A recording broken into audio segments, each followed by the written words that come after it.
We are talking about Valentine's, but I'm also talking about what it's like. Oh, I sound very posh then, talking about what it's like coming out. And that's because Joe wrote to me a couple of weeks ago saying, look, you've got the platform. Can you please do a programme on young people coming out and declaring they're gay? This is from John. If you want to text me, 81333, start the sentence with London.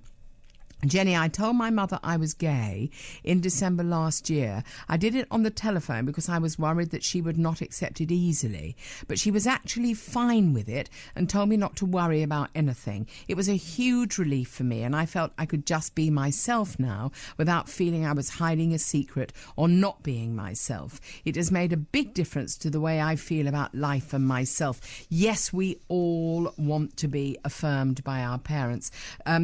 How did your parents take it? 0207 224 2000. If you are a young person, which Joe particularly wanted to talk about, a teenager, if you're a young person who's suffering bullying at school or doesn't know who to turn to, how have you dealt with it? 0207 224 2000. If you are a parent who has a gay child or gay children, how have you coped with it? Text me 81333, starting with London, or email me jenny@bbc.co.uk. Remember, Jenny's one N, one I. And if you are a young person and you're very techno-savvy, tweet me. What's happening in your life? Coming out. How did you come out?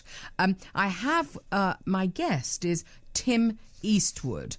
Now, on the front page of the Sunday Times, actually, the big, huge story is gays will get right to marry, about plans to be announced this week. It is timely because, as I've said last week, Joe sent me a text suggesting we cover the subject of coming out to your parents. Well, someone from the charity Pace was also listening to 94.9, which is London's leading LGBT mental health and wellbeing charity, which is lesbian, gay, bisexual and transsexual charity. They put themselves forward to talk about this subject, so we can talk now to Tim Eastwood, who is the ripe old age of 30, but actually came out at 21. And Tim, you're the senior youth worker for Pace's Youth Network. Morning. Hello, how are you? I'm all right, my darling. Thank you so much for joining me. That's a pleasure. How easy was it for you as a 21-year-old to tell your parents? Well, I mean, I think that's quite an interesting question. I mean, with hindsight, of course, I can look back and think, well, actually, it was fine. You know, everybody in my family had positive responses. I mean, my brother sort of said, well, yeah, I thought so. My mum didn't really sort of say anything spectacular. My grandma said, oh, well, you know, that's different.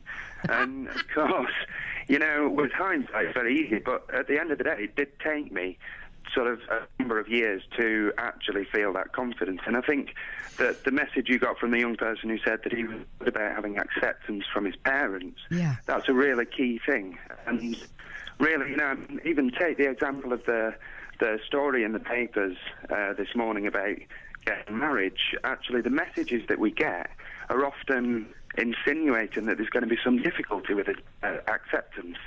So the messages in the news are often sort of, well, this is the proposal, but we're expecting that it's going to be well received by gay people, but cause some kind of trouble with people who might be religious, or there's an insinuation that there's going to be some difficulty involved as well. Yeah. I mean, Tim, when you hear about people who on religious grounds won't even perform a civil ceremony, how angry does it make you? Does it make you feel like a second-class citizen? Well, I mean, I think, you know, I mean, I'm lucky that I work in a charity that supports people's mental health and well-being, so I have a lot of support there. And I think really it's not a question about religion. People have very different things on different religions anyway, so it's very much an individual thing. And that's absolutely the same for people coming out as well. You have people who have very positive responses when they come out, but on the other side of the coin you have people who experience complete rejection, you know. So when you were growing, where did you grow up, Tim? I'm from Rochdale, actually. Rochdale, oh yeah, lovely. Well, now, how was it being a gay young man in Rochdale? Well, do you know, I think this is one of the reasons that I didn't come out until I was nearly 22, You know, I mean, in school, I lacked that confidence, and I didn't feel that I had the support and the environment that I was in. So, obviously, you know, I went to university, and I felt like I could come out there. But yeah, certainly, I can't blame this on Rochdale specifically, but I did lack a certain confidence.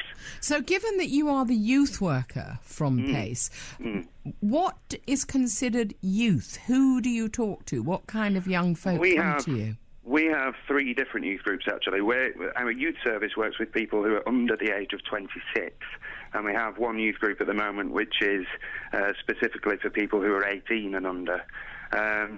So, I mean, we work with a range of different ages. I mean, we obviously have services for people who are not classed as young people anymore, people like my good self. No, well, I mean, listen, you're hardly out. How do people contact you? We have, I think in the last year, we've worked with about 100 people throughout over the different services. In the youth service, that's something like 160 over the year. And do you have an email or a website? I mean, go on. We do pacehealth.org.uk. That's easy. pacehealth.org.uk. Fantastic. And the email is just info@pacehealth.org.uk. Now, I want to ask you this because I think for people who are unsympathetic to your plight, you work for a mental health charity, and I don't think that people who haven't had to deal with something like this can begin to understand what it's like to be an outsider in an insider's world, and that it does affect somebody's mental health. What kind of mental health issues do you see? Oh, there's such a range, Jenny. I mean, we get a lot of phone calls from family members and from people who are not directly coming out themselves, but are affected equally by somebody else coming out. Issues range from sort of anxiety and depression right the way through to, sadly, 26% of the young people that we work with have attempted suicide before they actually reach us. What is it, though? I mean, you see, if we get to the root of it, Tim, and I'm talking to Tim Eastwood, who works for PACE, London's leading gay, lesbian, and bisexual mental health charity. Why is it so important that we are true to ourselves? What is the big deal? Well, I think this is about a sense of identity, and actually if people are required to hide part of themselves, whatever part that is, then that actually puts a significant strain on us. You know, if we consider, for example, when we're younger, at school maybe, or actually in any situation, when we're talking about what we did at the weekend, who our partner is, who we were with, actually, if you're not out of the closet, so to speak, then that puts a significant pressure on you to really sort of monitor and restrict what you say so that you don't inadvertently out yourself. I mean, yeah. You mentioned earlier about Tom Hanks in his acceptance speech thanking one of his gay teachers who wasn't out. You know, I mean, that kind of experience for his gay teacher, that's taken his right to come out of his hands, and that's an enormous strain, you know. This really is kind of about identity and that complexity of different identities. Well, do you know, I mean, I'm not a religious person, but I do know the quote that Christ was attributed to Christ, which is, "Unto thyself be true." And what you're saying is that quintessentially, not being allowed to be who you are, either in a lawful sense or in a societal sense, it gets you with the short and curlies, doesn't it, actually? Yeah, absolutely. It certainly does. And I've got to say, legislative changes is a very good thing in the past sort of 10 or so years.